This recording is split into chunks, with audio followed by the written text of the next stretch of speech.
Okay, short video tayo guys ng EUC Electronics One kiosk. Ito yung multifunction kiosk na may piso Wi-Fi bendo, Wi-Fi vouchers, GCash and Maya. Pwede kang mag-cash in, pwede ka rin mag-coins out. I think if you watch my previous video, makikita nyo yun. Wala pang sticker yung box ko nun.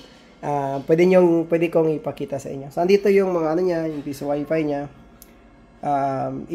Kung gusto niyo makita yung first video, i-comment ko na lang. Ito naman yung printer niya, nagbibigay ng tawag dyan, nag-output ng voucher na naka-print out. So, meron siyang bill acceptor and coins lang.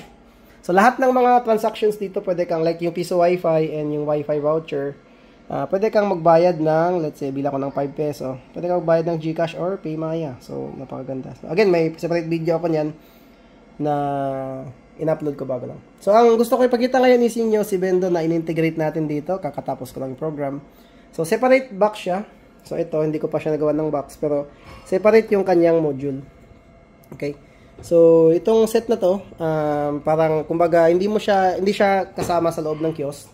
Pero, ilalagay mo lang siya malapit sa kiosk. Wag mo naman masyadong ilayo. Kasi ang connection niya is via dito. Papunta sa Wi-Fi ng kiosk. So, itabi mo lang siya sa kiosk, okay na siya.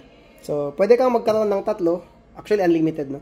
Pero sa isang box, tatlo yung Yossi variants na pwede mong ilagay. So, kung gusto mong magbenta ng 6 na klase ng Yossi, simple lang, another box, no? Another box naman. So, sa isang box kasi nagagawin namin, tatlo yung variants niya. So, kung bibili ka ng 2 box, tapos ikakabit mo sa 1 kiosk is magiging 6 na Yossi na yan. Okay. So, meron tayong Marlboro. Okay. So, sa Marlboro, ito yung Marlboro. By the way, ito yung Winston, then Bravo. So, ito yung Marlboro, walang laman. So, papakita ko lang kung ano yung mangyari pag walang laman yung Yossi. Yan. Nilagay ko 15. Again, pwede mong i-edit yan. Kung na-watch nyo yung first video ko. Andun yan. Yan, no Yossi available. So, pag naubos na yung stock. Pag nilagay natin, diba? Lagay natin siya. Pag-click mo, yan. Pwede kang bayad ng GCash, pwede kang bayad ng Maya or cash. So, cash muna tayo. Yan. Naghihingi na siya. Actually, umiilaw na yung bill acceptor. So, by the way, yung bill acceptor natin, nakaprogram na din siya na mag-accept ng mga bagong polymer bills. Yun. So, 15. May 15 ako dito. So, short video ko lang para sa mga medyo mainipin manood ng habang video. 5-5 lang pala yung nahulog ko. Ay lang yan. Ay, 5 nga pareho. Anyways, follow guys, nasa pang 5. Yan. So, makita mo, mag-click siya. Tapos, mag-move na po yung ating dispenser. Yan. So, ganun lang kasimple. Yung box nito, simple lang. Nakatago lang silang tatlo sa loob. Tapos, nahuhulog yung Yossi sa baba niya. Siyempre, papulutin na lang ng customer. So, ganun din.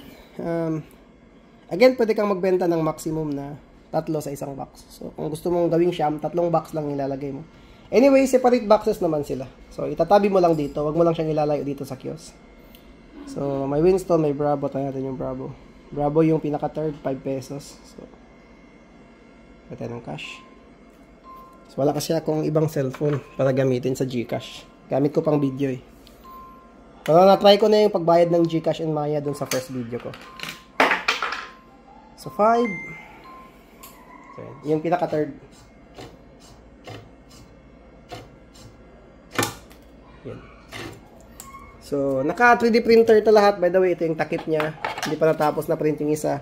So, may takip yan siya para syempre hindi papasukin ng hangin. Actually, yung connection niya nilagyan ko pa ng epoxy para hindi talaga pumasok yung hangin. Kasi itong first unit ko, i-deploy ko rin ito. Tapos may nag-order ng isa pa. So, yun yung second unit ang ipapadala ko sa kanya. So, gagawa ko nito bukas ng box nito. Tapos, i-video ko ulit kung may box na. So, maraming salamat. Maraming salamat sa pagtitiwala. And, yun, napakaganda niya. And, kung gusto mong magdagdag ng additional 3 pa na variants ng Yossi, pwede lang. So, ito lang. Nandiyan na siya lahat. May piso Wi-Fi siya. Okay. Pakipanood na lang yung last video ko. Last 2 videos ko. Ito yung third video. Short video lang ng Yossi Bendo.